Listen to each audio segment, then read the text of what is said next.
ఇప్పుడు వచ్చిన మీ అందరికీ ప్రభు నామములో వందనాలు. యేసే నామానికి స్తోత్రం కలుగును గాక. హల్లెలూయా.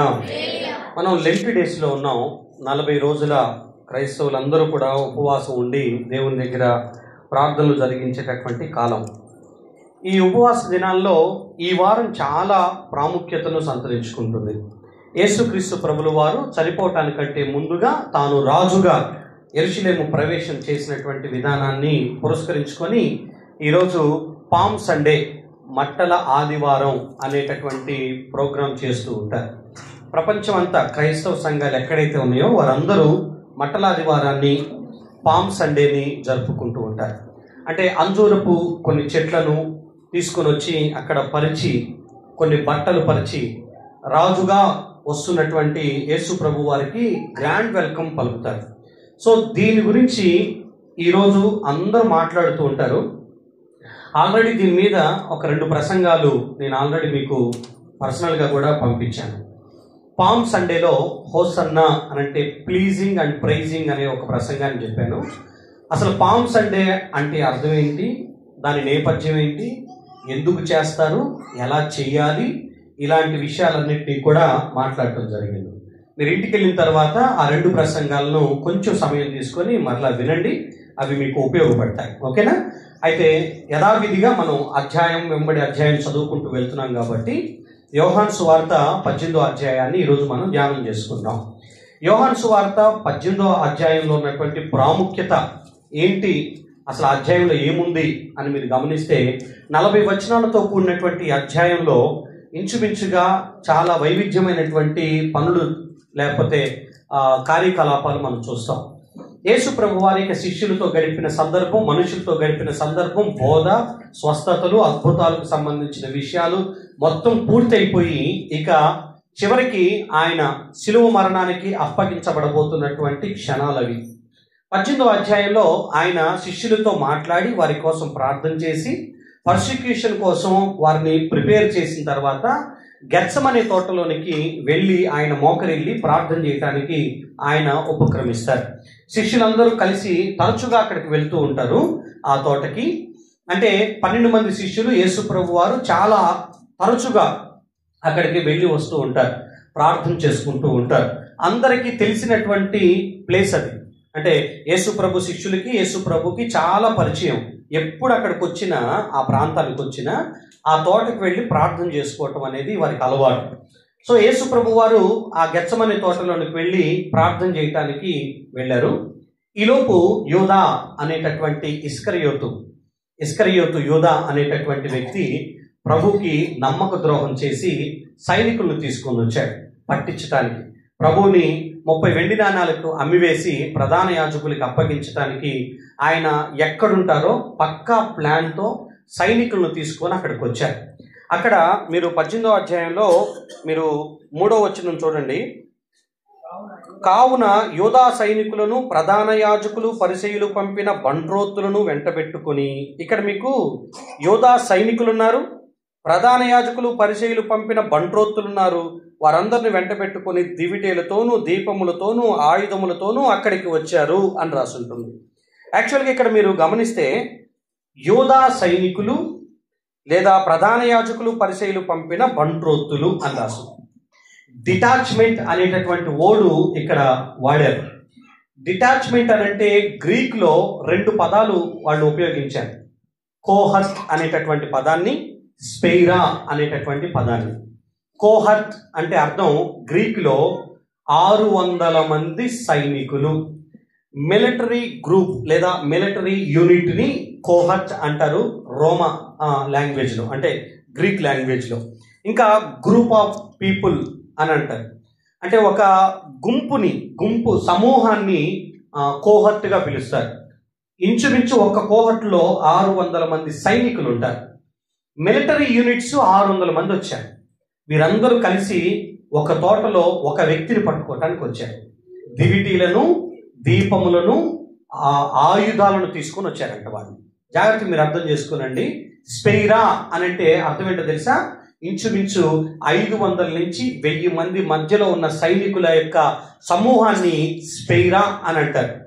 ఇప్పుడు అక్కడికి ఎంతమంది సైనికులు వచ్చారయ్యా ఒక తోటలోనికి అని అంటే రాత్రిపూట అర్థం చేసుకోనండి, ఒక వ్యక్తిని పట్టుకోవటానికి దివిటీలు తీసుకొని, ఆయుధాలు తీసుకొని, దీపాలను పట్టుకొని అర్ధరాత్రి పూట ఒక వ్యక్తిని పట్టుకోవటానికి సడన్గా ఏ ఇన్ఫర్మేషన్ లేకుండా సడన్గా ఒక్కసారిగా వచ్చి మీద పడిపోయారు. దానికి కారణం ఇస్కరియోతు యూదా యేసు ప్రభుని అప్పగించాలనుకున్నాడు.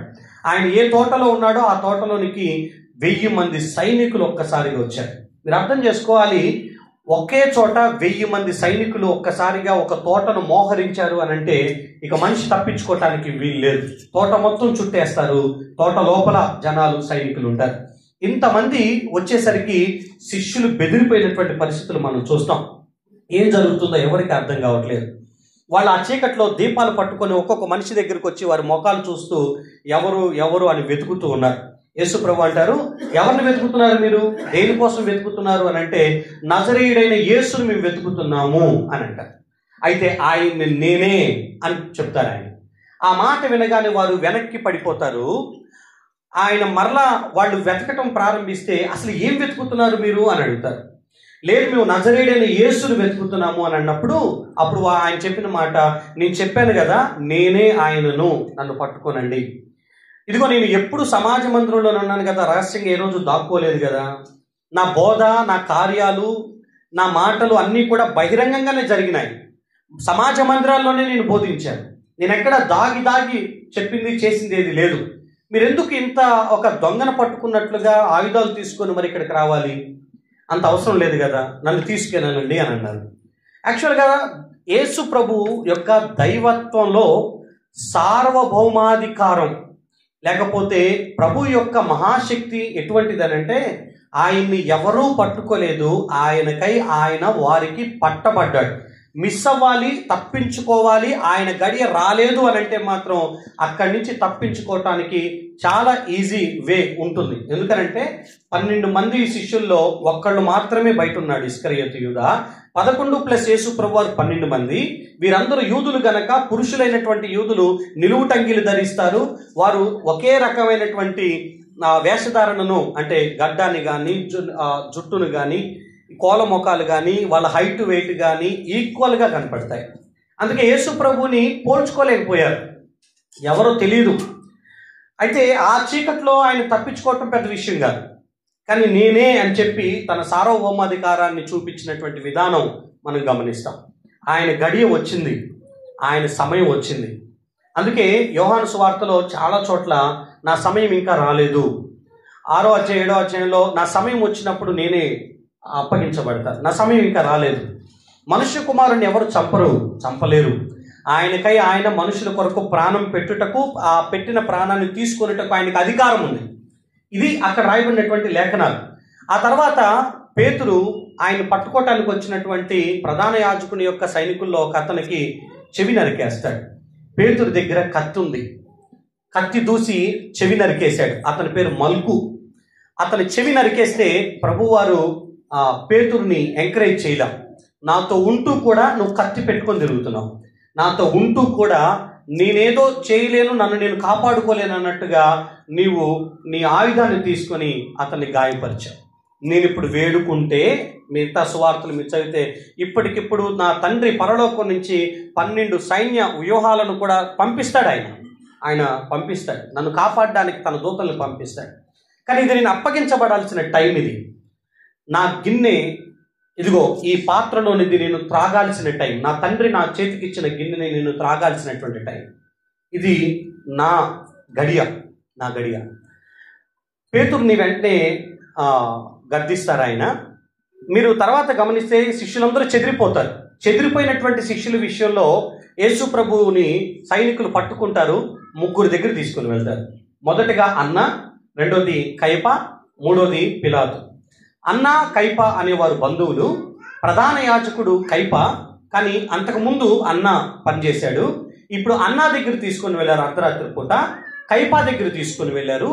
వీళ్ళిద్దరూ ఒక నిర్ణయానికి వచ్చి ఉదయాన్నే పిలాతు దగ్గర తీసుకుని వెళ్తారు.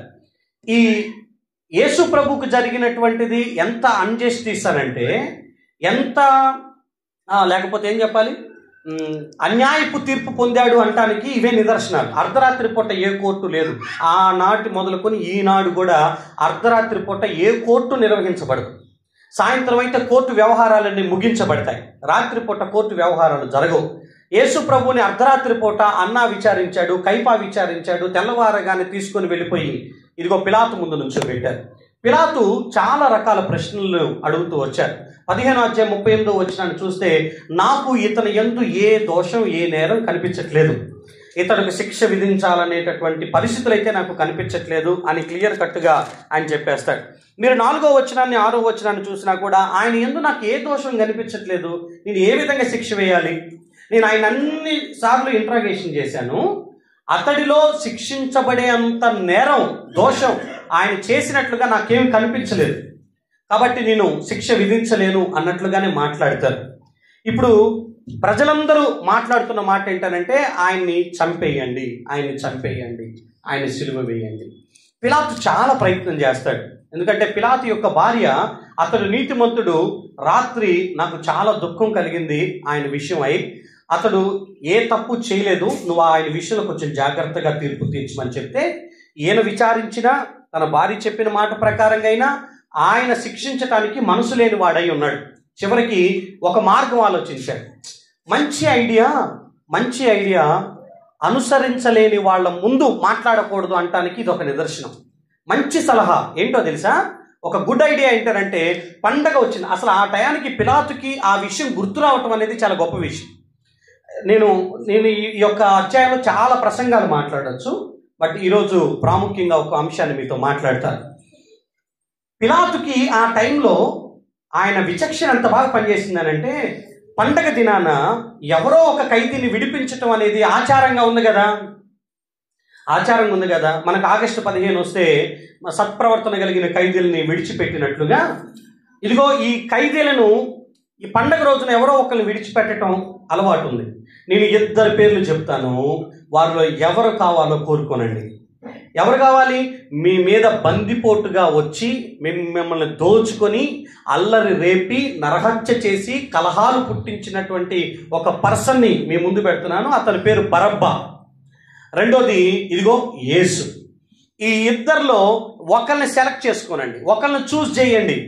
ఎవరో ఒకరిని సెలెక్ట్ చేసుకుంటే పండగ సందర్భంగా వాళ్ళని విడిచిపెడతాను. ఈయనేమనుకున్నాడంటే, ఎంత దుర్మార్గుడిని వీళ్ళు కోరుకోరు, ఎందుకంటే ఈయన ద్వారా జరిగింది ఏమీ లేదు. కానీ ఇతను చంపాలనుకున్న కారణం ఒకటే, అసూయ. మాకంటే ఆయనకి ఎక్కువ పేరు వెళ్తుంది. కేవలం అసూయ చేత చంపారంట. యూదా మత పెద్దలందరూ కూడా యేసు ప్రభుపై అసూయపడి చంపేశారు. ఆయన ద్వారా స్వస్థతలు జరుగుతున్నాయి, అద్భుతాలు జరుగుతున్నాయి, ఆయన బోధకు అనేకులు ఆకర్షించబడుతున్నారు.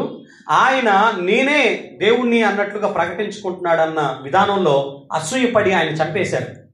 భరించలేకపోయారు ఆయనకు వచ్చే ఘనతను, ఆయనకు అనుగ్రహించబడుతున్న మహిమను. చంపేసేశారు. జాగ్రత్త గమనించండి. ఈ పిలాతు చెప్పిన మాటని తీసుకున్నటువంటి జనాలు ఒక్కసారిగా మాకు బరబ్బానే కావాలి తప్ప మాకు యేసు వద్దు, ఆయన్ని సిలువ వేసి చంపేయండి అని గట్టిగా కేకలు వేశారు. తప్పేది లేక ఇక చేతులు కడిగేశాడు పిలాతు. సో నేనేమంటానంటే, కొన్ని విషయాలు జాగ్రత్తగా అర్థం చేసుకోనండి. ఈ అధ్యాయం మొత్తంలో శిష్యుల యొక్క ఓటమి మనం చాలా క్లియర్గా కనిపిస్తుంది. 3.5 సంవత్సరాలు ఆయన అనుసరించి కూడా ఒక టైం వస్తే ఆయన పక్కన ఎవ్వరూ లేకుండా అందరూ చెదిరిపోయారు.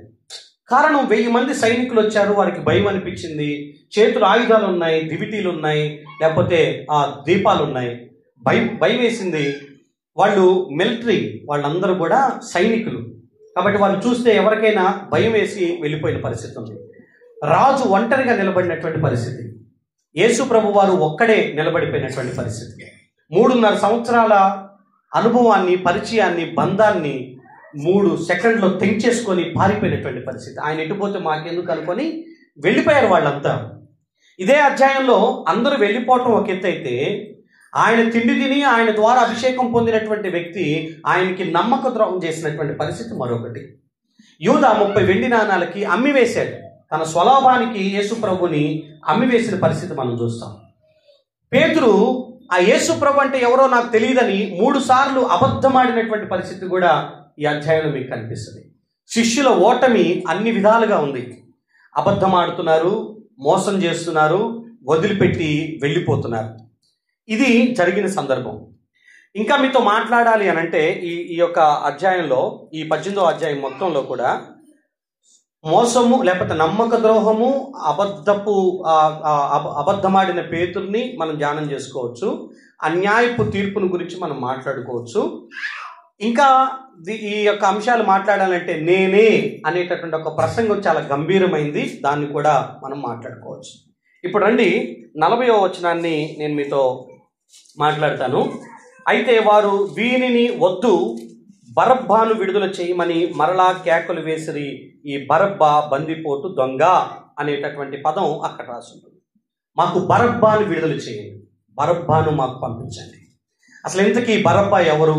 ఈరోజు నా అంశం ఏంటంటే సెలెక్ట్ వన్ అనేటటువంటిది, చూజ్ వన్, లేకపోతే ఈ రెండిట్లో ఏదైనా ఒకటి అనుకోనండి. ఒకటి సెలెక్ట్ చేసుకోవాలి మనం. మన లైఫ్లో 2 ఆప్షన్స్ ఎదురుగా ఉన్నప్పుడు దేన్ని మనం సెలెక్ట్ చేసుకుంటామో అదే మన మనస్తత్వం అన్న సంగతి గుర్తుపెట్టి. సైకాలజీలో ఒక పార్ట్ ఏంటనంటే, మన ముందు ఏదైనా కొన్ని వస్తువులు లేదా ఒక పేపర్ ఇచ్చి, అంటే జనరల్గా మన మన మన మనస్తత్వం ఎలా ఉందో గుర్తించడం కోసం మనకు ఒక పేపర్ ఇస్తారు. దాన్ని సైకాలజీలో ఒక టెస్ట్ ఉంటుంది. అది నీకు చాలా ప్రశ్నలు ఇస్తారు, కుటుంబానికి సంబంధించి, లేకపోతే సొసైటీకి సంబంధించి, వ్యక్తిగత విషయాల గురించి, హెల్త్ గురించి, మెంటల్ పరిస్థితుల గురించి, నీ మానసిక స్థితి ఎలా ఉందనే దాని గురించి ఒక పేపర్లో ఒక 40-50 క్వశ్చన్లు లేదా 60-70 క్వశ్చన్లు ప్రిపేర్ చేసి ఇస్తారు. అది ఆల్రెడీ ప్రపంచవ్యాప్తంగా డిఫాల్ట్ కొన్ని క్వశ్చన్స్ ఉంటాయి. ఆ క్వశ్చన్స్ అన్నిటికీ ఒక టైం ఇచ్చేసి పెడతారు, చాలా లిమిటెడ్ టైం ఇస్తారు.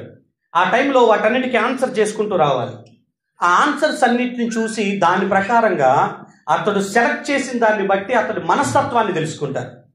ఇప్పుడు మీకు యేసు ప్రభు కావాలా, బరబ్బా కావాలా అని అంటే, వారు ఇప్పుడు ఏది సెలెక్ట్ చేసుకుంటారో వాళ్ళ మనస్తత్వం అదే అయి ఉంటుంది. ఇప్పుడు ఎలాంటి సెలెక్షన్ చేసుకోవాలి వీళ్ళనంటే, బరబ్బానా లేకపోతే యేసునా? మీకు పురాతన స్క్రిప్చర్స్లో బరబ్బాకి ఒక పేరుంది, జీసస్ బరబ్బాస్ అని రాసి ఉంటుంది. అంటే యేసు బరబ్బా, అంటే బరబ్బాకి మరొక పేరు యేసు అనేటటువంటి పేరు ఇవ్వబడింది. ఇప్పుడు ఈ పదాన్ని ఇలా అర్థం చేసుకోనండి. ఈ పదాన్ని ఇక్కడ రాస్తున్నాను.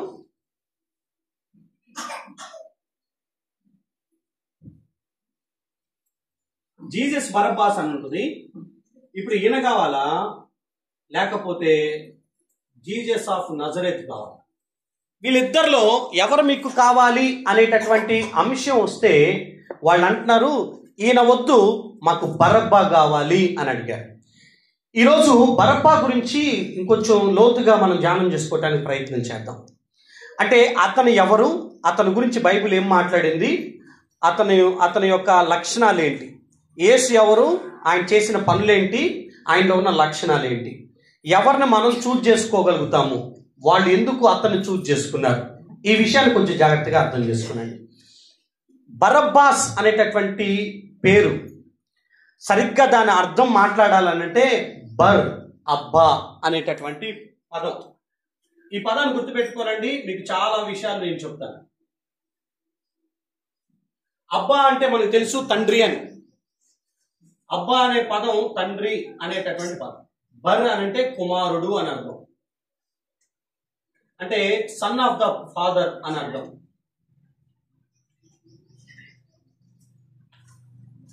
అంటే తండ్రి కుమారుడు. బర్ అబ్బా, బరబ్బా అనేటటువంటి పేరు. బైబిల్లో ఈ బర్ అనేటటువంటి అక్షరంతో చాలా మంది పేర్లు ఉన్నాయి. యేసు ప్రభు 12 మంది శిష్యుల్లో ఒక ఆయన పేరు బర్తలోమై. మీకు బరబ్బాతో పాటు బర్సబ్బా అనేటటువంటి ఇంకొక ఆయన ఉన్నారు. బర్సబ్బా అంటే యేసు ప్రభు యొక్క యోధ, ఆ శిష్యుల్లో ఒక యోధ చనిపోతే ఇంకొక వ్యక్తిని ఎన్నుకోవాలనుకున్నప్పుడు వారిలో ఒక ఆయన పేరు బర్సబ్బా ఉన్నాడు, బర్తలోమయి ఉన్నాడు, బరబ్బా ఉన్నాడు, బర్నబా ఉన్నాడు. ఇంకా మీకు మాట్లాడాలనంటే బర్యోనా అని యేసు ప్రభు సీమోనుని పిలిచిన సందర్భాలు ఉంటాయి. బర్జిల్లయి అనేటటువంటి పేరు ఉంటుంది. మీకు నేను ఈ పదాలన్నీ మీకు ఉపయోగపడతాయని రాసి పెట్టుకున్నా. బరకియా కుమారుడు అనేటటువంటి మాట మత్తయి 23:35 రాసింది. బర్తలోమయి అనేటటువంటి మాట శిష్యుల యొక్క జాబితాల్లో ఉంది. బర్నబా అనేటటువంటి మాట, బర్సబ్బా అనేది అపోస్తుల కార్యాలు మీరు 15వ అధ్యాయం 22వ వచనంలోను 1:23లోను రాసుంటుంది. బరియేసు అనేటటువంటి ఆయన కూడా 13:6లో అపోస్తుల కార్యాలలో బరియేసు అని రాసుంటుంది. బర్తిమయి, బరకియా, బరియోనా, బరకయేలు, లేకపోతే బర్జిల్లయి, బర్కోసు, ఇవన్నీ కూడా నెహెమ్యా గ్రంథంలో, యోబు గ్రంథంలో ఈ పేర్లు రాయబడ్డాయి. బర్ అనేటటువంటి అక్షరం వస్తే కుమారుడు అని అర్థం. మన వాళ్ళు ఎవరైనా పెట్టుకుంటారా ఈ పేరు అని అంటే అవును పెట్టుకుంటారు. మన దగ్గర కూడా కుమార్ అనే పేరు పెట్టుకుంటారు కదా. ఏం పేరు? రమేష్ కుమార్, అరుణ్ కుమార్ ఉన్నాడు, అరుణ్ కుమార్. కుమార్ అన్న వాళ్ళకి ఏం పేరు ఉందంట? బర్. ఇప్పుడు అరుణ్ బర్ అనాలి అసలు యాక్చువల్గా. ఒకవేళ అదే పేరుతో పిలవాలంటే కుమార్ అని పిలుచుకుంటాం మనం. కుమారుడు అనే పదం పిలుస్తాం ఆటోమేటిక్గా. బర్ అనేటటువంటి దానికి అర్థం అది.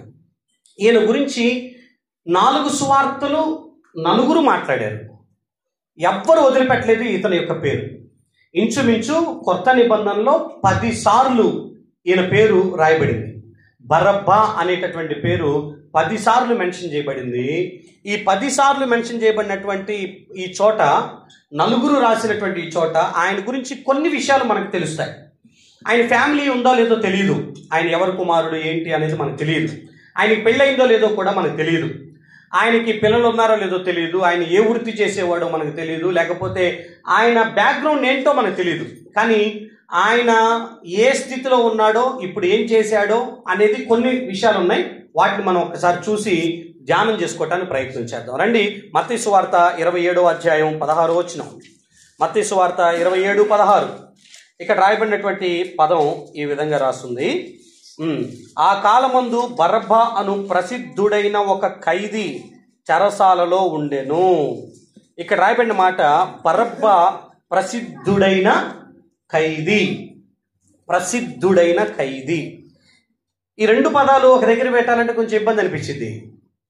నొటోరియస్ అని అంటాడు, ప్రఖ్యాతి అంటే ప్రసిద్ధుడైన ఖైదీ అనేటటువంటి పదం అప్రఖ్యాతితో కూడినటువంటి పదంగా నొటోరియస్ అని రాసుంటుంది. జాగ్రత్తగా వినండి, పేరు ఇతనికి ఉంది. ఇప్పుడు పేరు అర్థం కూడా మంచి అర్థం వచ్చే పేరే. కానీ మత్తయి సువార్తలో రాయబడినటువంటి పేరు ఏంటంటే ఇతడు ప్రసిద్ధుడైన ఖైదీ, పాపులర్ ఉన్నటువంటి వ్యక్తి. చాలా పాపులారిటీ వచ్చింది ఇతనికి. దేని ద్వారా వచ్చింది? పేరు 2 రకాలుగా వస్తుంది. మంచి పనులు చేసి పేరు సంపాదించుకునే వాళ్ళు ఒకళ్ళు ఉంటారు. చెడ్డ పనులు చేసి పేరు సంపాదించుకునే వాళ్ళు కూడా కొంతమంది ఉంటారు. ఇద్దరు పేర్లు గుర్తుపెట్టుకుంటాం. గాంధీ మనకి గుర్తున్నాడు కదా. గాంధీని వేసేసిన ఆయన పేరు మనకు గుర్తుంటాడు.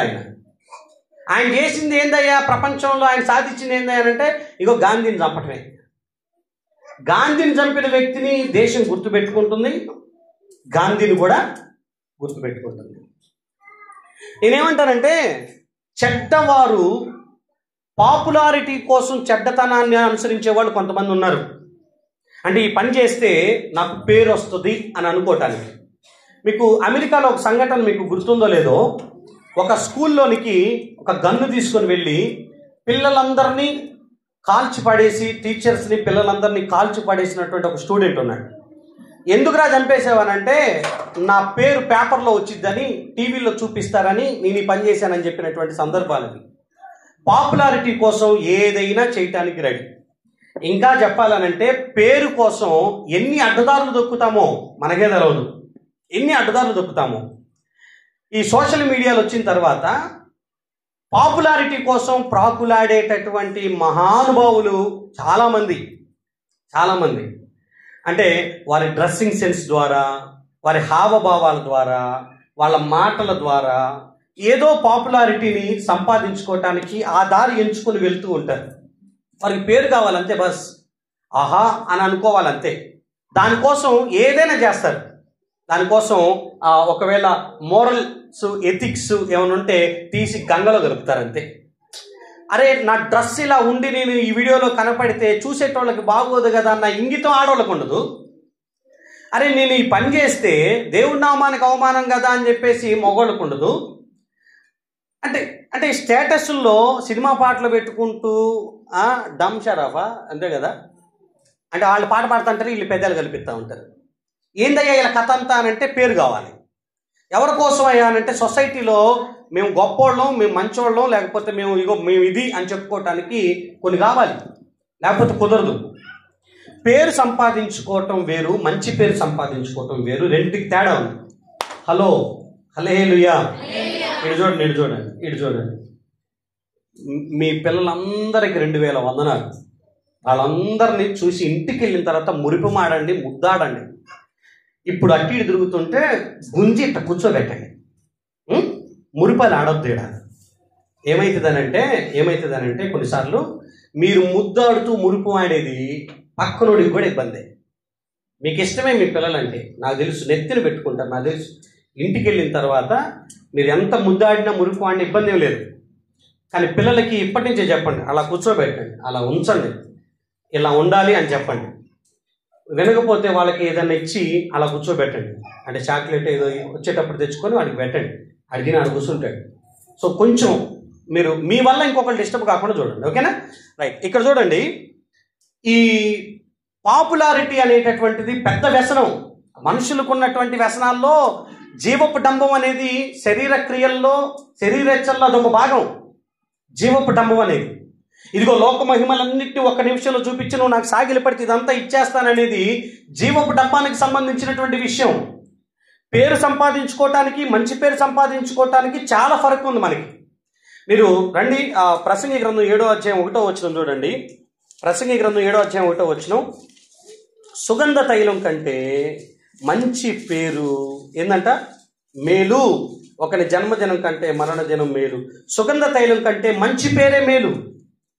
మీరు సామెతలు 22వ అధ్యాయం 1వ వచనం చూడండి.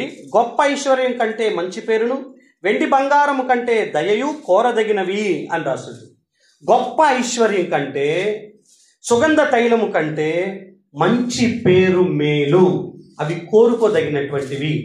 భూమి మీద మనం మన యాత్ర ముగించుకొని వెళ్ళే లోపు మనకంటూ ఒక మంచి పేరు కలిగి భూమిని విడిచిపెట్టి వెళ్ళగలిగితే దానికి మించినటువంటి భాగ్యం ఈ భూమి మీద మనకి లేదు. చాలామందికి చాలా రకాల పేర్లు ఉన్నాయి. ఎవరైనా ఒకళ్ళు గుర్తు రాగానే ఆ వ్యక్తుల్ని మనం డిఫరెంట్ పేర్లతో పిలుస్తుంటాం. ఫలానా వ్యక్తి అనగానే దుర్మార్గుడు, ఫలానా వ్యక్తి అనంటే నరహంతకుడు, ఫలానా వ్యక్తి అనగానంటే సమాజానికి మంచి చేసిన వాడు. ఇప్పుడు ఒక్కొక్కరికి ఒక్కొక్క పేరు, వాళ్ళ గుర్తు రాగానే వాళ్ళు చేసిన కార్యాలలో కొన్ని వాళ్ళకి పేరుగా వచ్చేస్తూ ఉంటాయి. ఇగో ఫలానా వ్యక్తి ఫలానా వ్యక్తి ఫలానా అని మాట్లాడుతూ ఉంటాం. నేను మనసారా చెప్తున్నాను, రాబోతున్న కాలంలో కనీసం ఈ చిన్న గ్రామంలో, కనీసం సిరిపురు గ్రామంలో దేవుణ్ణి నమ్మినటువంటి పిల్లలకి చెడ్డ పేరు రాకుండా మీరు జీవించుదురు గాక. హల్లెలూయా. మంచి పేరు తెచ్చుకోవటానికి ప్రయాస పడకపోయినా సరే కానీ మీకు చెడ్డ పేరు రాకుండా కొంచెం జాగ్రత్త పడండి, ప్రయాసపడండి. దానికోసం మిమ్మల్ని మీరు జాగ్రత్త పరచుకోనండి. అరే నేను ఈ మాట మాట్లాడితే నా మాట వింటున్నటువంటి ఈ గ్రామం నన్ను ఏ ముద్ర వేస్తుంది, ఈ పని చేస్తే నాకు ఏ ముద్ర వస్తుందని మనకు రాబోతున్నటువంటి ఆ చెడ్డ పేరు విషయమై కొంచెం భయం కలిగి ఉంటే మంచిది కదా. ప్రసిద్ధి చెందిన ఖైదీ అని రాస్తుంది. ఎలాంటి ప్రసిద్ధి చెందాడో నేను మార్కు, లూకా, యోహాను నేను మీకు చూపిస్తాను. ఆయన ఎలాంటి పాపులర్, ఆయన పేరు చెప్తే తెలియనోళ్ళు లేరు. బరబ్బా. ఇప్పుడు లాడెన్ ఎప్పుడైనా పేరున్నారా? లాడెన్ పేరున్నారా? విన్నారు కదా, మేము వినలేదా? మీ అందరికి 2000 వందనాలు. హల్లెలూయా. అంటే అక్కడెక్కడో పలానా పరాయి దేశంలో ఒక బిల్డింగ్ని కూలగొట్టాడు విమానంతో, అమెరికాలో. కనీసం గుర్తొచ్చింది. సర్లే, రాకపోతే మనం ఏం చేస్తాం. కానీ లాడెన్ తెలియనటువంటి వాళ్ళు సిరిపూర్లో తప్ప అన్ని చోట్ల లేరు. అంటే అందరికీ తెలుసు లాడెన్ గురించి, ఆయన చేసిన విధానం గురించి. హుస్సేన్ తెలుసా? తెలియదు, ఏం పర్లేదు, నష్టమేం లేదు, దానికి భక్తికి ఎలాంటి ప్రమాదం లేదు. కొంతమంది వాళ్ళ పేర్లు ఈజీగా ప్రపంచం అంతా గుర్తుపడుతూ ఉంటాయి, ఎందుకంటే వాళ్ళు చేసిన దుర్మార్గం అలాంటిది. హిట్లర్ తెలుసా? అప్పుడప్పుడు వింటాం కదా. యూదుల యొక్క చర్మాన్ని బతికుండగానే ఒలిపించి శిక్షను పెట్టినటువంటి వ్యక్తి. కైసరు అనేటటువంటి వ్యక్తి. లేకపోతే చరిత్రలో కొంతమంది క్రూరమైనటువంటి వ్యక్తులు ఉన్నారు, రాజులు ఉన్నారు. ఇప్పుడు కొరియా దేశంలో ఏం పేరు ఆయన పేరు? కిమ్ చాంగ్ చాంగా, ఒకటి చెప్పండి, ఎదుటి కిమ్. ఇప్పుడు ఆయన కూడా చాలా కఠినంగా వ్యవహరిస్తున్నటువంటి పరిస్థితులు ఉన్నాయి. అంటే వాళ్ళని మనం జీవితంలో ఒక్కసారి కూడా చూస్తామన్న నమ్మకం కూడా లేదు మనకి, అంటే డైరెక్ట్గా చూడడం కూడా. కానీ ఆయన పేరు మనకి ఇక్కడ కూడా వినపడుతుంది, మంచి పేరు అది. కిమ్ అనగానే ఆడవ దుర్మార్గుడు అనే పేరు, లాడెన్ అనగానే, హుస్సేన్ అనగానే దుర్మార్గుడు అనేటటువంటి పేరు ఎలా అయితే పడుతుందో, ఇతనికి బరబ్బా అనేటటువంటి పేరు గుర్తొస్తే యూదా జాతిలో ఎవ్వరికి తెలియకుండా లేదు. పాపులర్ ఫిగర్ అతను. సరిగ్గా చెప్పాలంటే యేసు ప్రభు గనక ఆ రోజు ఖైదీలకు చిక్కకపోతే ఈ పండగ సందర్భంలో ముగ్గురిని సిలువ వేశారు కదా యేసు ప్రభుతో పాటు మరొకిద్దరిని. ఆ మధ్యలో యేసు ప్రభు ప్లేస్లో సరిగ్గా ఉండేది బరబ్బానే. ఎందుకనంటే అటు ఇటు ఉన్నది ఈయనతో పాటు అల్లర్లు చేసి నరహత్య చేసినటువంటి ఈయన స్నేహితులే అక్కడ సిలువ వేయబడ్డారు కనుక ఆ ప్లేస్లో బరబ్బానే చచ్చిపోవాలి, బరబ్బానే సిలువ వేయబడాలి.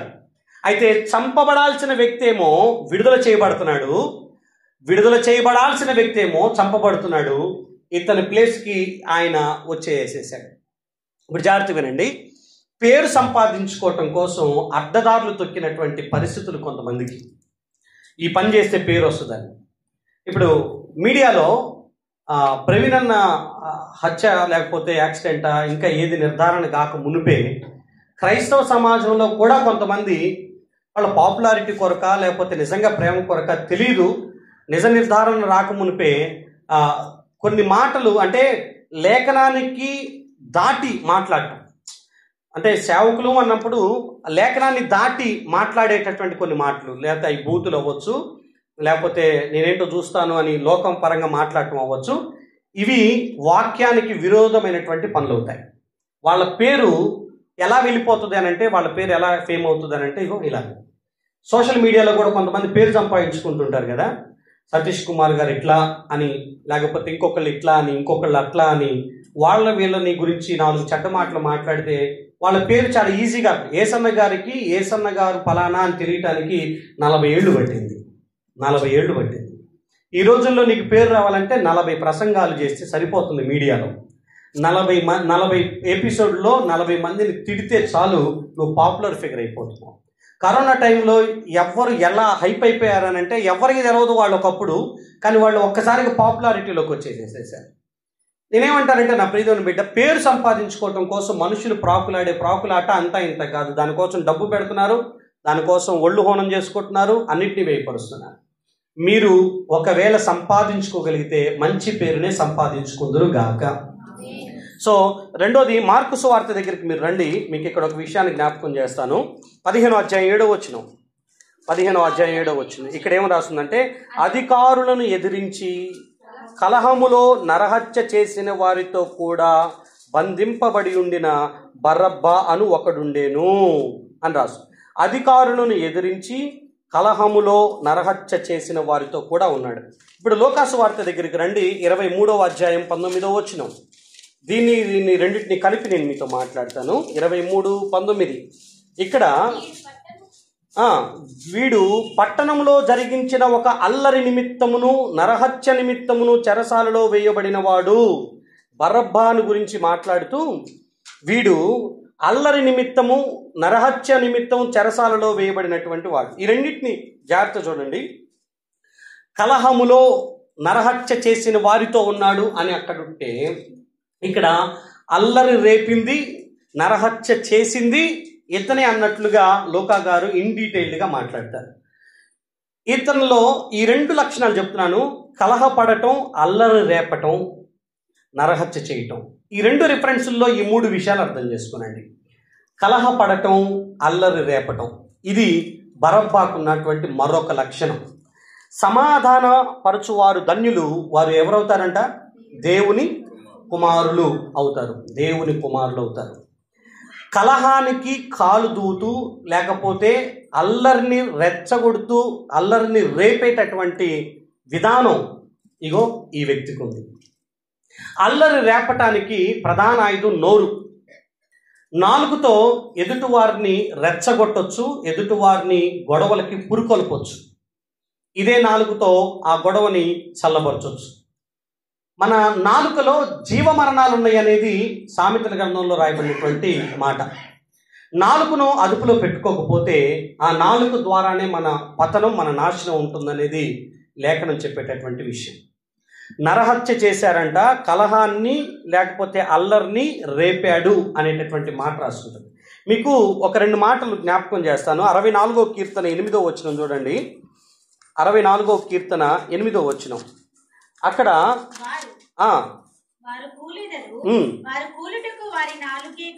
వారు కూలెదరు, వారు కూలటానికి వారి నాలుకే కారణము. మనం కూలిపోవటానికి కొన్నిసార్లు మన నాలుకే కారణమవుతుంది అని. దేవుని బిడ్డలు ప్రాముఖ్యంగా ఇంటికి వెళ్ళిన తర్వాత యాకోబు పత్రిక 3వ అధ్యాయం మొత్తం చదవండి. నాలుక గురించి రాయబడినటువంటి మాట. అది పాప ప్రపంచమని, ప్రకృతి చక్రానికి చిచ్చు పెడుతుందని, భూమి మీద ఏదైనా సాధువు చేయబడుతుంది కానీ నాలుక సాధువు అవ్వట్లేదు అని, నరం లేని నాలుక 4 అక్కలు తిరిగిద్దని ఒక సామెత ఉంటుంది, పచ్చి సామెత. ఈ నాలుక ఎటంటే అటు మాట్లాడుతుంది, ఎటంటే అటు మాట తిప్పేస్తున్నటువంటి పరిస్థితులు ఉన్నాయి మనకు అనుకూలంగా. నాలుకతో జరిగించే పాపం అంతా ఇంత కాదు, సర్వ శరీరానికి చిచ్చు పెడుతుంది, సర్వ శరీరాన్ని పాపంగా చేస్తుంది అనేటటువంటి పదాలు ఉన్నాయి. కేవలం నాలుక, నోటి మాటల ద్వారా కూలిపోయినటువంటి వాళ్ళు బైబిల్లో చాలామంది ఉన్నారు. వాటిలో మిరియాము మనకు తెలుసు, మాటతో కుష్ఠరోగాన్ని సంపాదించుకొని వెళ్ళిపోయి ఊరి బయట 7 రోజులు బతకాల్సి వచ్చిందమ్మా. కోరహు, దాతాను, ఓను, అభిరాము అనేటటువంటి వాళ్ళు కూడా ఆ మాటలతోనే నువ్వు ఒక్కడవే ప్రవక్తవా అని మోషే మీదకి ఎదురాడి ఇదిగో వారందరూ భూమి నోరు తెరిచి మింగివేసేటటువంటి స్థితిలోనికి వాళ్ళు వెళ్ళిపోయారు.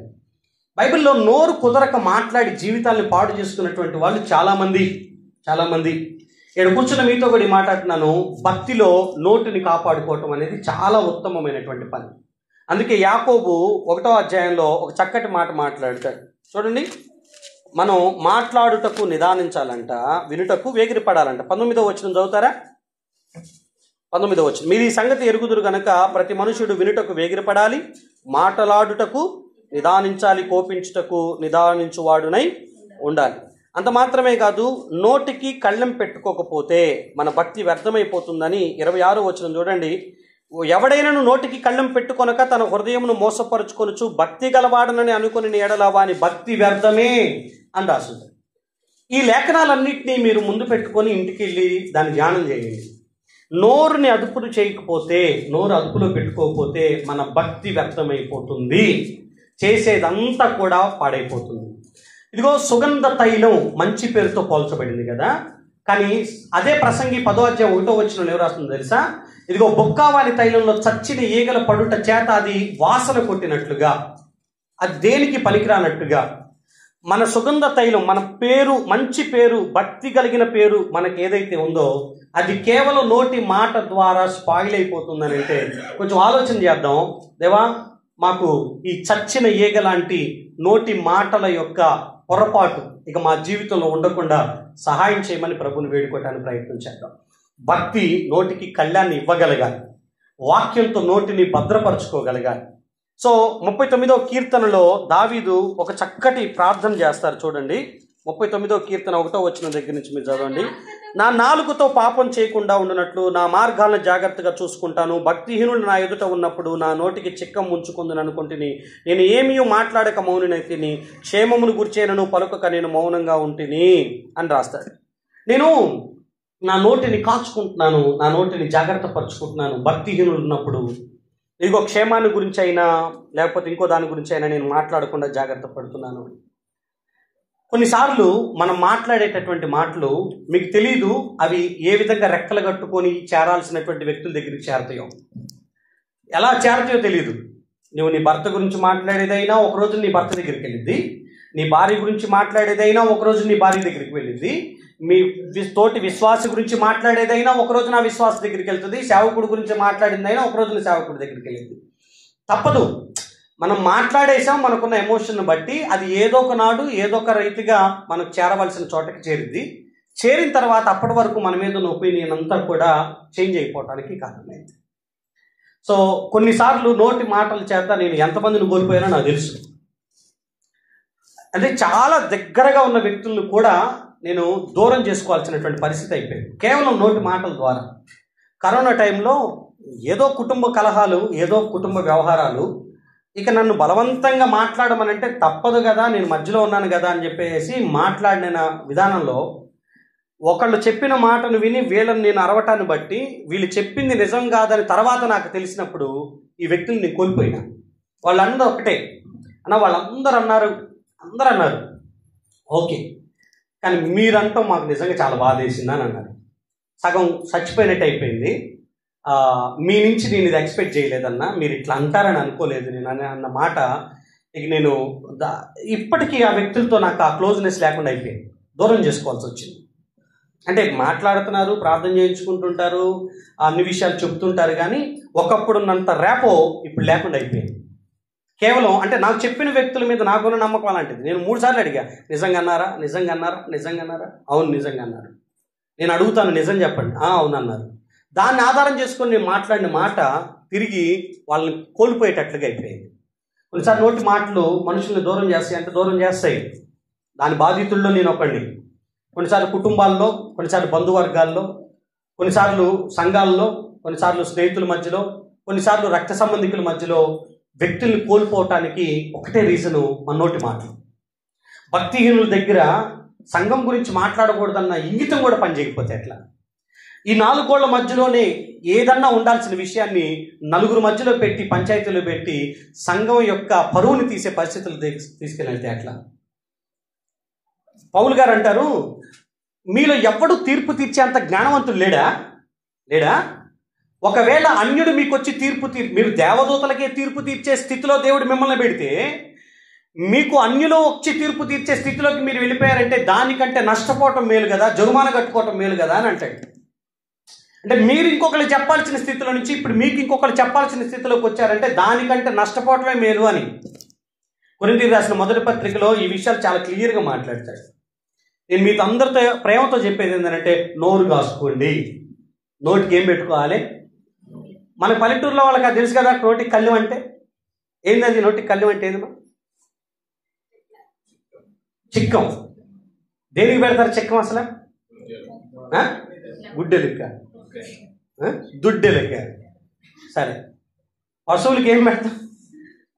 ఇక్కడ చెక్క పెడతాం, లేకపోతే దానికి గుర్రానికి కళ్ళెం వేస్తారు కదా.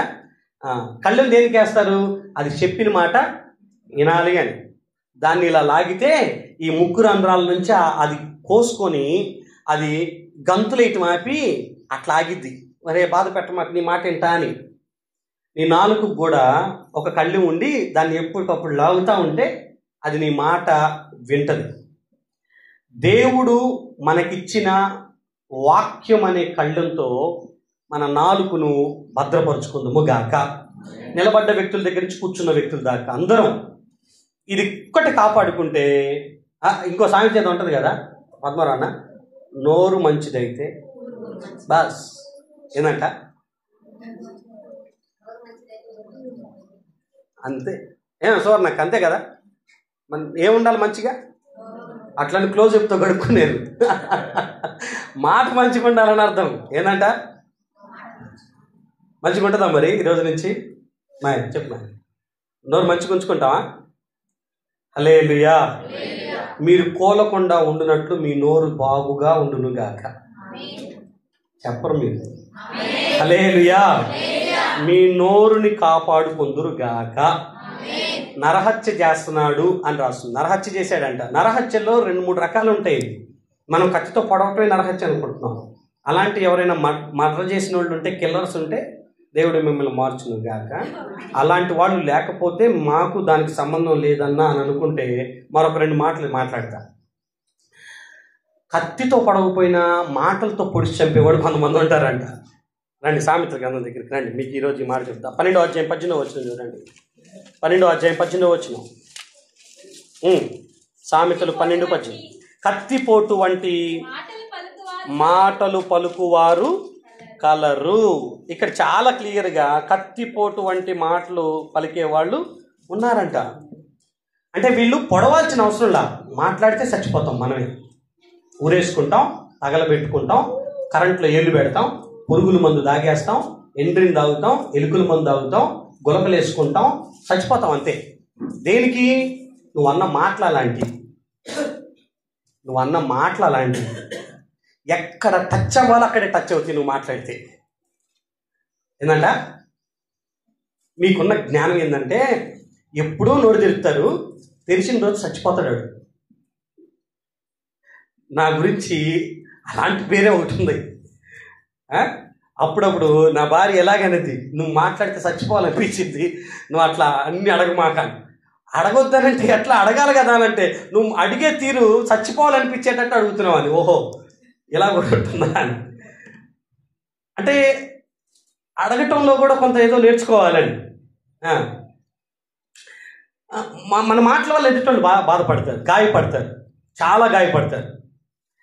అలాంటి నాలుక, పదునైన నాలుక మనలో ఎవరికైనా ఉంటే ఆ నాలుకలకున్న షార్ప్నెస్ తగ్గిపోవును గాక, మీ పదులు తగ్గించుదురు గాక. హల్లెలూయా. అత్తతో మాట్లాడేటప్పుడు, కోడలతో మాట్లాడేటప్పుడు, తల్లితో మాట్లాడేటప్పుడు, తండ్రితో మాట్లాడేటప్పుడు, భర్తతో మాట్లాడేటప్పుడు, భార్యతో మాట్లాడేటప్పుడు, అన్నదమ్ములతో, అక్కజనులతో సేవకుడితో మాట్లాడుతున్నాను, సేవకురాలతో మాట్లాడుతున్నాను, ఇదిగో తోటి విశ్వాసులతో మాట్లాడుతున్నాను, సహోదరులతో మాట్లాడుతున్నాను అనుకున్నప్పుడు కొంచెం నాలుకకున్న పదును తగ్గించండి. లేకపోతే మీ వల్ల ఇంకొకరు చచ్చిపోతారు.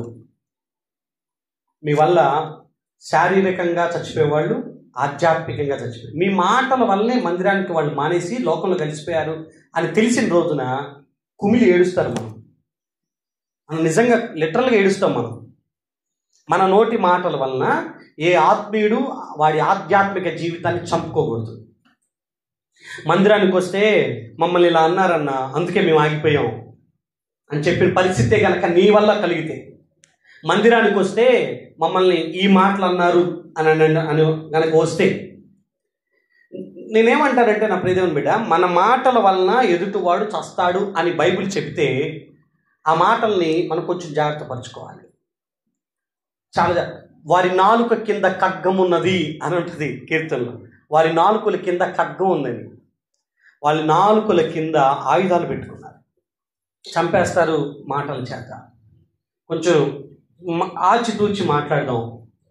కొన్నిసార్లు పిల్లల్ని ఏదన్నా అంటే వాళ్ళు వెంటనే చచ్చిపోతున్నారు. ఎందుకనంటే అలాంటి మాటలు మాట్లాడుతున్నాం, అన్ని రకాలుగా వాళ్ళని అవమానిస్తున్నాం, నిందిస్తున్నాం. మనం పెట్టే ముద్దాన్ని బట్టి వాళ్ళు బ్రతుకుతున్నారన్న చిన్న చూపు ఏమో తెలియదు, కానీ మనం ఏదంటే అది వాళ్ళు పడాలని అనుకుంటున్నామో ఏమో మనకు తెలియదు. కానీ కొన్నిసార్లు మనం అనే మాటలకి వాళ్ళు చచ్చిపోవాలనిపిస్తుంది, మేము బతకూడదు అని అనిపిస్తుంది. సో కొంచెం జాగ్రత్త పడదాం. పిల్లలు ఉన్న వాళ్ళు, తల్లిదండ్రులందరూ కొంచెం ఆచితూచి పిల్లల్ని గద్దించుదాం, తప్పు సరిదిద్దుదాం. అని మనం మాట్లాడే మాట వారు చచ్చిపోయేదాకా నడిపించకుండా జాగ్రత్త పడదాము గాక. అందరికీ మాట. సో నరహత్య అనేది మత్తయి సువార్త దగ్గరికి రండి, 5వ అధ్యాయంలో 21, 22 వచనాలు మీరు చూస్తే నరహత్య అనేది మరొక అంశంతో మాట్లాడుతుంది. 5, 21, 22 నరహత్య చేయవద్దని, నరహత్య చేయువాడు విమర్శకులోనగునని పూర్వీకులతో చెప్పబడిన మాట మీరు విన్నారు కదా. నేను మీతో చెప్పేది ఏంటంటే, తన సహోదరుని మీద కోపపడు ప్రతివాడు విమర్శకు లోనవుతాడు, తన సహోదరుని చూచి వ్యర్థుడా అని చెప్పువాడు మహాసభకు లోనవుతాడు, ద్రోహి అని చెప్పువాడు నరకాగ్నికి లోనవుతాడు. వ్యర్థుడా, ద్రోహి లేదా అతని మీద కోపపడేటటువంటి విధానం. సహోదరుని మీద అన్నప్పుడు కింద నిర్నిమిత్తముగా అన్న ఓడ్ని మనం మర్చిపోకూడదు. కారణం లేకుండా ఎవరిని పడితే వాళ్ళని వ్యర్థుడా, ద్రోహి లేకపోతే అకారణంగా కోప్పడే విధానం మనల్ని నరహత్య చేసిన దాంతో సమానమైపోతుంది. సో ఖచ్చితంగా మాటతో మనుషుల్ని చంపొద్దు. మనం మాటతో ఎదుటి వాళ్ళని దూషించి, ద్వేషించి, తృణీకరించి దేవుని దృష్టిలో మనం అపరాధులం అవ్వద్దు అన్న సంగతి గుర్తుపెట్టుకోనండి. బరబ్బా నరహంతకుడు, బరబ్బా కలహాన్ని రేపినవాడు, బరబ్బా అల్లరిని రేపినవాడు, బరబ్బా ప్రసిద్ధి చెందిన ఖైదీ, దొంగ, లేకపోతే అతడు చెరసాల్లో ఉంచబడినటువంటి వాడు. మీరు ఇప్పుడు యోహాను సువార్త 18:40 దగ్గర ఉన్న మాటను మీరు చదవండి. 18:40 ఇక్కడ, అయితే వారు వీనిని వద్దు, బరబ్బను విడుదల చేయమని మరలా కేకలు వేశారు. ఈ బరబ్బ బందిపోటు దొంగ అని రాస్తుంది. ఎవరంటే ఇతను? మనకు తెలుసా అసలు బందిపోటు దొంగ అంటే? బందిపోటు దొంగ అంటే ఏంది? ఒక సమూహం మీద పడి ఒకేసారి దోచుకొని తీసుకొని వెళ్ళిపోయేటటువంటి వాళ్ళని బందిపోటు దొంగలు అని అంటారు. ఒక సమూహం మీద పడి, ఒక పట్టణం మీద పడి, ఒక తాండా మీద, ఒక గ్రామం మీద పడి, ఒక్కసారిగా పడి ఉన్నది ఉన్నట్టుగా దోచుకొని వెళ్ళిపోయేటటువంటి వాళ్ళు బందిపోటు దొంగలు. ఎందుకంటే వీళ్ళు అల్లరి రేపాలన్నా, వీరు ఒక రాజ్యాన్ని నిర్మించాలనుకుంటున్నారు, అది నిర్మించాలన్నా, భూమి మీద వారు ఏలాలనుకున్నటువంటిది జరగాలన్నా వీరికి డబ్బు అవసరం. కాబట్టి బందిపోటు దొంగలుగా మారిపోతుంటారు. ఇతడు ఒక దొంగ, నరహంతకుడు, అల్లరి కలహాన్ని రేపేవాడు, ప్రసిద్ధిగాంచినటువంటి పాపులర్గా ఉన్నటువంటి ఒక ఖైదీ. ఇన్ని మాటలు రాస్తున్నాయి ఆయన గురించి. ఇప్పుడు నేనేమంటానంటే, బరబ్బ మనలాంటి వాడే అంటానికి ఎలాంటి సందేహం లేదు.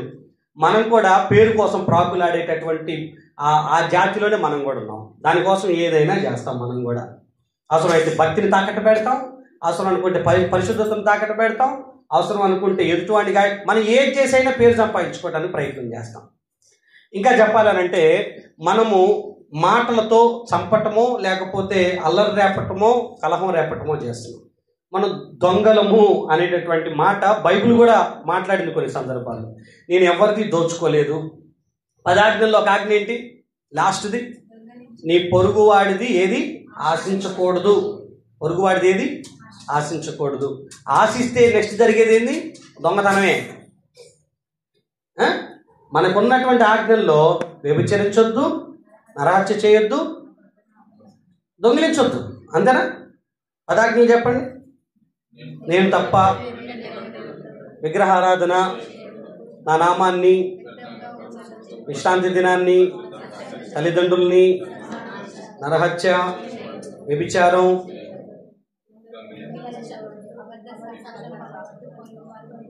ఆశిస్తేనే దొంగతనం చేస్తాం, ఆశిస్తేనే దొంగిలిస్తాం.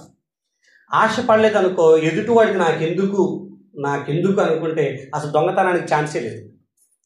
నేనేమంటానంటే, దొంగిలించే స్థితి నాది కానిది నేను ఆశించినప్పుడు నాకు దొంగతనం స్టార్ట్ అవుతుంది. మీకు మలాకి గ్రంథంలో ప్రభువారు 3:8 మనం దొంగలము అని కొన్నిసార్లు రాయబడినటువంటి స్థితి మీకు అక్కడ కనిపిస్తుంది. 3:7, 8 లేదా 8 దగ్గరికి వచ్చేస్తే, మానవుడు దేవుని యొద్ద దొంగిలునా? అయితే మీరు నా యొద్ద దొంగిలించితిరి. దేని విషయంలో మేము నీ యొద్ద దొంగిలితమని మీరందరూ 10వ భాగము ప్రతిష్టార్పణను ఇయ్యక దొంగిలించారు. ఈ జనులందరూ నా యొద్ద దొంగిలించుచూనే ఉన్నారు. మీరు శాపగ్రస్తులై ఉన్నారు. నా 10 మందిరంలో ఆహారం ఉండునట్లు 10వ భాగమంతయు మీరు నా మందిరంలో నిధిలోనికి తీసుకొని రండి. దీన్ని చేసి మీరు నన్ను శోధిస్తే నేను ఆకాశ వాకిళ్లు విప్పి పట్టజాలనంత విస్తారంగా దీవెనలు కొమ్మరిస్తానని సైన్యములకు అధిపతి అయిన యెహోవా సెలవిచ్చుచున్నాడు. మీ పంటను తినివేసే పురుగులను నేను గద్దిస్తాను. భూమి పంటను నాశనం చేయవు. మీ ద్రాక్ష చెట్లు అకాల ఫలములు రాల్పకుండాను సైన్యములకు అధిపతి యెహోవా సెలవిచ్చున్నాడు. అప్పుడు ఆనందకరమైన దేశంలో మీరు నివసిస్తారు. రాయబడిన పదం ఏంటనంటే, దేవుని బిడ్డలంట దేవుని దగ్గర కొన్ని విషయాల్లో దొంగిలిస్తున్నారు అని రాస్తుంది. అంటే నీది కానిది నీ దగ్గర ఉంటే దొంగతనం అయితే, దేవునికి సంబంధించింది నీ దగ్గరే పెట్టుకోవటం కూడా దొంగతనంతో సమానం. ఈ రోజుల్లో మీడియా వచ్చిన దగ్గర నుంచి ఏది బహిర్గతంగా లేకపోతే ఇది మాట్లాడాలి ఇది మాట్లాడకూడదు అనుకునేటటువంటి పరిస్థితులను తీసుకొని వచ్చారు. అంటే లేఖనంలో ఉన్న విషయాన్ని మాట్లాడటానికి కూడా 4 సార్లు ఆలోచించాల్సినటువంటి పరిస్థితికి తీసుకొని వచ్చారు. కారణం ఎవరు అని అంటే, ఇదిగో 100% చెప్తున్నాను కదా, భక్తి చేసేటటువంటి విశ్వాసులే. అదే నన్ను మా మీద వేస్తారు అని అంటే, అసలు ప్రార్థన చేసుకోండి, వాక్యం చదవండి, మందిరానికి రండి, పరిశుద్ధంగా ఉండండి, మందిరంలో ఉన్నటువంటి సేవా ధర్మం జరుగునట్లుగా మీ 10వ వంతుని ఇవ్వండి అనేది ఇది ఎవరికి మరలా బోధించాల్సినటువంటి పరిస్థితి రాకూడదు. ఇది నేను నమ్మే సిద్ధాంతం. ప్రతిసారి ఇది మాట్లాడే పరిస్థితి రాకూడదు, ఇదే ప్రతిసారి చెప్పకూడదు. కానీ ఏమైపోతుందనంటే 4 ఆదివారాల్లో ఒక ఆదివారం ఖచ్చితంగా ఇచ్చుట గురించి చెప్పాలి అనుకునేటటువంటి ఒక సిద్ధాంతంలోకి వెళ్ళిపోయారు. లేదా ప్రతి ఆదివారం ఇచ్చుట గురించి చెప్పకుండా వాక్యాన్ని ముగించట్లేదు, సిలువను గురించి చెప్పటం వల్ల ఆగిపోతున్నారు. కానీ ఆ పరిస్థితిని ఎవరు తీసుకొని వస్తున్నారు అని అంటే, చేయాల్సినటువంటిది చేయటానికి తెలిసినా కూడా అది చేయకుండా బెగపడుతున్నటువంటి చాలామంది. మీలో ఎంతమంది ప్రభువు దగ్గర దొంగతనం చేస్తున్నారు? యథార్థవంతులు, దేవుడు చేతులు ఎత్తుతున్న మీరు అందరూ కూడా యథార్థవంతులు. ఎంతమంది దొంగతనం చేస్తున్నారు? మన 10వ భాగాన్ని ప్రభువుకి ఇచ్చే విషయంలో. అదేమంటే క్రొత్త నిబంధనలో ఎక్కడైనా 10వ భాగం ఇవ్వమందని చెప్పారంటే క్రొత్త నిబంధన లేఖనం చేస్తే చచ్చిపోతారు జనాలు. ఏందో తెలుసా? ఆస్తులు అమ్మి అపోస్తుల పాదాల దగ్గర పెట్టమని చెప్పారు. దాతృత్వం అది. మీకు దాతృత్వం రావాలంటే ముందు 10వ భాగం యొక్క మెట్టు దాటి పైకి రావాలి. ఇచ్చుటను గురించి ఎప్పుడైనా మీతో మాట్లాడతా, ఎన్ని రకాలుగా గివింగ్స్ అనేవి ఎన్ని రకాలుగా ఉన్నాయో చెప్తాను. అప్పుడు మీకు ఒక క్లారిటీ రావడానికి ప్రయత్నం చేయండి. ఈ సేవా ధర్మం అనేది కొంచెం ఇన్ డీటెయిల్డ్గా మనం ఈరోజు వెళ్ళకపోయినా, సేవా ధర్మం జరగాలి అని అంటే, పరిచర్య ధర్మం జరగాలంటే ప్రభువు నిర్ణయించినటువంటి ఒక నియమం, నా మందిరంలో ఆహారం సమృద్ధిగా ఉండినట్లుగా మీ 10వ భాగాన్ని తీసుకుని రండి అంటే, మందిరంలో మీరు ఎందుకు తీసుకొని రావాలంటే ఆ సమృద్ధిని బట్టి సేవకుడు కానీ, ఆ సమృద్ధిని బట్టి మందిరానికి వచ్చే విశ్వాసులు కానీ, ఆ సమృద్ధిని బట్టి సువార్త పరిచర్యలు కానీ జరగటం కొరకు అవి ఉపయోగపడతాయి. కానీ మనలో చాలా వరకు దీని గురించి బోధించినా తీసుకోవటానికి రెడీగా లేరు. బోధిస్తే దాన్ని వేరుగా అర్థం చేసుకునేటటువంటి అపార్థాలు ఎక్కువైపోతున్నాయి. అసలు దీని గురించి డిబేట్లు జరుగుతున్నాయి, దీని గురించి డిస్కషన్లు జరుగుతున్నాయి. అందుకే అసలు చెప్పడం భవిష్యత్తులో గుర్తుపెట్టుకోనండి. మన మందిరాల్లో జరిగే విషయాన్ని నేను ఇప్పుడే చెప్తున్నాను. భవిష్యత్తులో కానుకలు కూడా విత్తమని ఒక టైం పెట్టనటువంటి రోజులు ఖచ్చితంగా మందిరాల్లో, మన మందిరాలు ఎక్కడ జరుగుతాయో అక్కడ ఖచ్చితంగా ఏర్పాటు చేస్తాం. అది ఎప్పటి నుంచో ప్రార్థన చేస్తుంది, ఎప్పటి నుంచో ప్రయత్నం చేస్తుంది. అంటే ఏమైపోతుందంటే సొసైటీకి వీళ్ళు డబ్బుల కోసమే సేవ చేస్తున్నారని ఏందో మరి అదేమీ ఆలోచన అర్థం కాదు. ఒకవేళ అదే డబ్బు కావాలంటే మీరు సంపాదిస్తున్న దాంట్లో 1% సంపాదించడం చేతగాని వాళ్ళమా? బయటికి వెళ్తే ఒక మూట మోసిన 10 రూపాయలు వస్తాయి, ఒళ్ళొంచి ఒక పని చేసిన 10 రూపాయలు వస్తాయి. మరి వెళ్ళి పని చేయొచ్చు కదా అనే పరిస్థితులు ఒకవేళ వస్తే, నేను చెప్తున్నాను కదా, ఈ మాటలన్నీ మీరు విత్తకపోవటం అనే దాన్ని బట్టే వచ్చేటట్లయితే, ప్రభు వీటితో సంబంధం లేకుండానే ప్రభు తన బిడ్డల్ని, తన సేవకులను పోషిస్తాడని తెలియనట్లు, విత్తుట అనే అంశాన్ని కూడా వివాదం చేస్తున్నటువంటి పరిస్థితులు తగ్గిపోనట్లు రాబోతున్న కాలంలో మన మందిరాల్లో ఈ పద్ధతి అమలగును గాక. మనసారా కోరుకుంటున్నాను ఆ విషయాన్ని. ఎందుకంటే విత్తే విషయాల్లో ఎందుకో చిన్నతనం అయిపోతుంది మనోళ్ళు, చాలా చిన్న చేతులు అయిపోతున్నాయి మనోళ్ళే. దేవుడు నియమించిన దాని ప్రకారం మన సంపాదనలో ఒక 10వ భాగం అనేది 10వ వంతు అనేది చెల్లించుట అనేది కూడా మరలా గుర్తు చేయాల్సిన పరిస్థితి అవుతుంది. ఈరోజు వాక్యం చెప్పామనుకో, నెక్స్ట్ ఆదివారం లేకపోతే ఆ తర్వాత లేకపోతే ఈ నెలలో ఆ 10వ భాగాన్ని విత్తటానికి రెడీ అవుతున్నారు. కానీ మరలా మాట్లాడకపోతే దాని మీద ఆ ఆలోచన లేకుండా అయిపోతుంది. ఎందుకో తెలియదు. ఆ విత్తనం ఎందుకు పడలేదో నాకు అర్థం కావట్లేదు. ఎందుకు వీటి విషయంలో వివాదం అవుతుందో కూడా తెలియట్లేదు. భవిష్యత్తులో దేవుడి దగ్గర దొంగిలించకుండా మందిరంలో సమృద్ధి ఉండినట్లు ఈ మందిర సమృద్ధిని బట్టి యాజకులు బ్రతకాలి. యాజకులతో పాటు మందిరానికి అనేకులు వచ్చిపోతూ ఉంటారు. రోగంతో ఉన్నవారు, కష్టంతో ఉన్నవారు, వారు తినగలగాలి.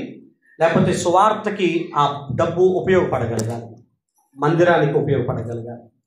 కనీసం కరెంటు బిల్లులు కట్టుకోవటానికి కూడా మరలా పోగు చేసుకోవాల్సిన పరిస్థితి తీసుకొని వస్తున్నాము అని అంటే మనం ఆధ్యాత్మిక జీవితంలో చాలా వెనకబడి ఉన్నామని అర్థం. సో మీరు దేవుడి దగ్గర దొంగిలించకుండా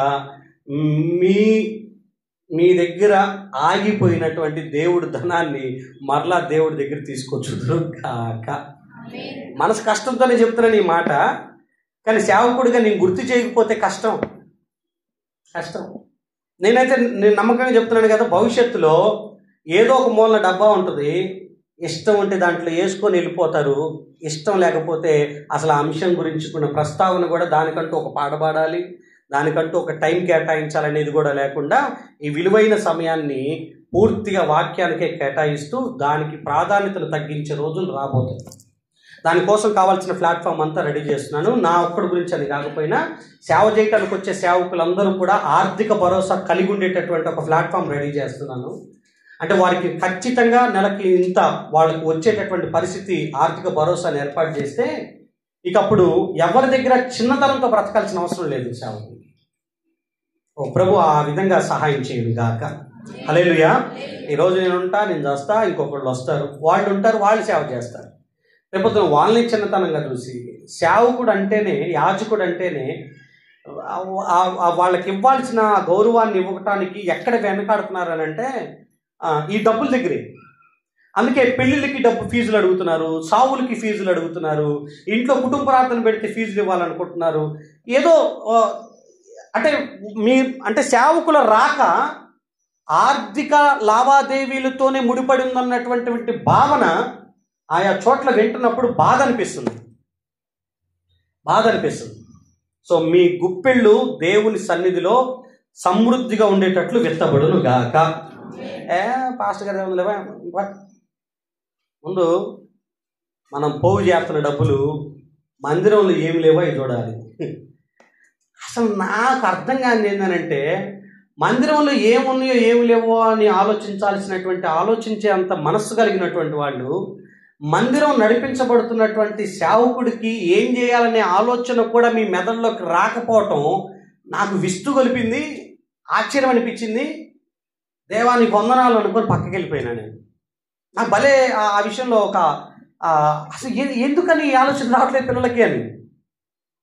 ఈరోజు నేనున్నా సరే, రేపొద్దున ఇంకో సేవకుడు వస్తాడు. ప్రకాశమే చేసిన తప్పుల్లో ఒక పెద్ద తప్పు ఏంటనంటే విత్తటం నేర్పించకుండా ఆయన వెళ్ళిపోయాడు.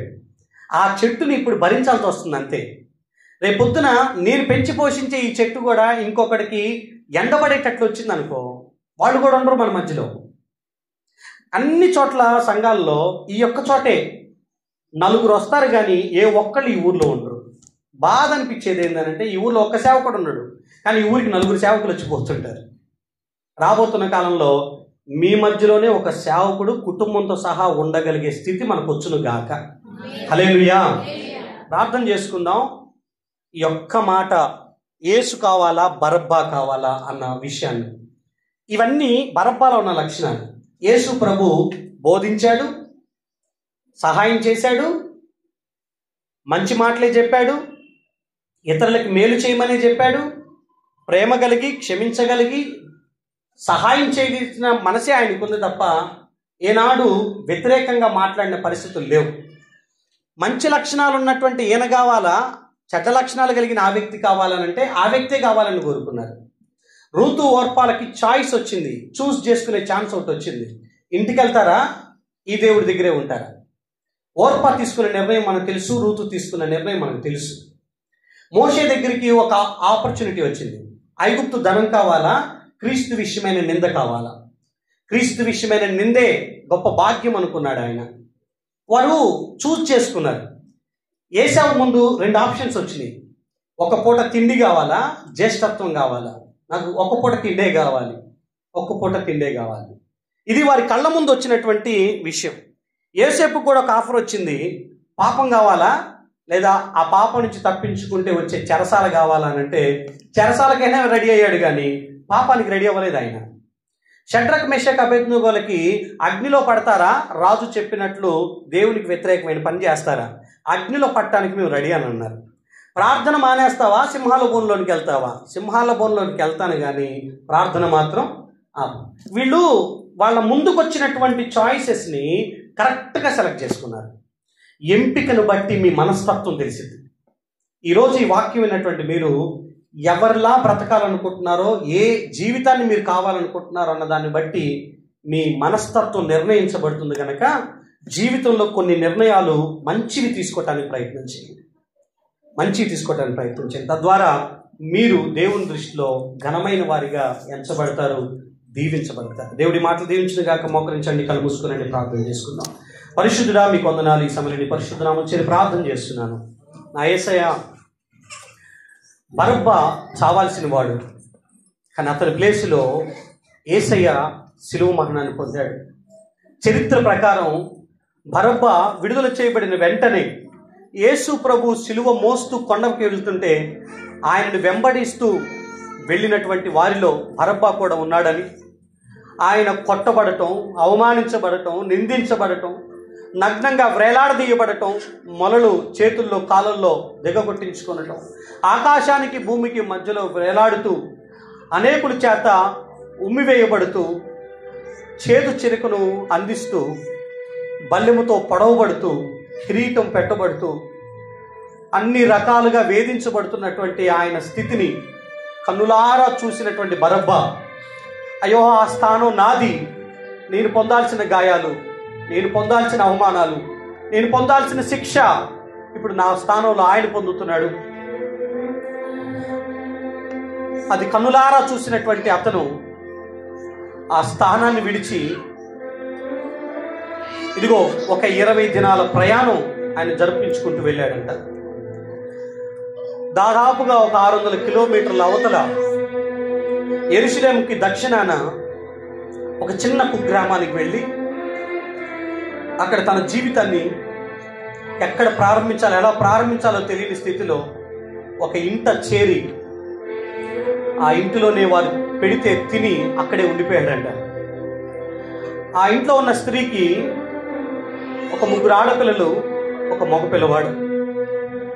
ఆ మగ పిల్లడు కష్టపడితేనే 3 ఆడపిల్లలు, ఈ తల్లి బ్రతికేటటువంటి పరిస్థితి. విధవరాలామ. బరబ్బా కూడా అదే ఇంట్లో ఉంటున్నాడు. కొద్ది రోజుల తర్వాత రోమా సైనికులు వచ్చి మైనింగ్లో వర్క్ చేయటం కోసం ఇంటికొచ్చి ఒక కుమారుని తీసుకొని వెళ్తుంటే, ఈ ఇంటిలో ఉన్న కుమారుడు ఎక్కడ అప్పగించబడతాడని తల్లి వాళ్ళ కూతుర్లు ఏడుస్తూ ఉన్నప్పుడు బరబ్బా ఆ కుమారుని లోపల దాచి తన కుమారుడి స్థానంలో ఈయన ముందుకు వెళ్ళి జీవితకాలం మైనింగ్లోనే పనిచేసి అక్కడే చనిపోవటానికి వెళ్ళిపోయాడంట. నా స్థానంలో ఆయన చనిపోయాడు, ఇప్పుడు ఇతని స్థానంలో నేను చనిపోతాననుకుని ముందుకు వెళ్ళాడు. తన జీవితంలో ఇక నరహత్య చేయటానికి కాదు, నరుడి కోసం చచ్చిపోవటానికి ఇతను వెళ్ళిపోయాడు. మార్పు జరిగింది త్యాగాన్ని చూసినప్పుడు. దేవుని బిడ్డ, ఇప్పటి వరకు నువ్వు కూడా బరబ్బా వలె ఉంటే, నువ్వు పొందాల్సిన శిక్ష, నువ్వు పొందాల్సిన గాయాలు, నువ్వు పొందాల్సిన అవమానాలు అన్నీ కూడా నీ స్థానంలో క్రీస్తు అనుభవించాడు అని తెలిసిన తర్వాత ఇక మీదట మన జీవితాన్ని మార్చుకుందామా? గతంలో బ్రతికిన విధంగానే బ్రతక్క ఇక మీదట మన జీవితాన్ని చక్కపరచుకోవటానికి ప్రయత్నం చేద్దాం. నా తండ్రి యేసయ్యా, మీకు వందనాలు.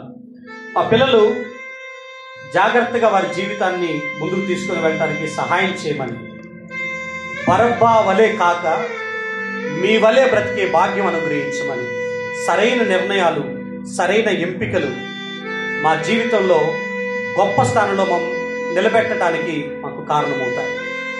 ఆ రీతిగా మాకు సహాయం చేయమని యేసు నామములో ప్రార్థన అడిగి పొందుకొనుచున్నాము తండ్రి. ఆమేన్.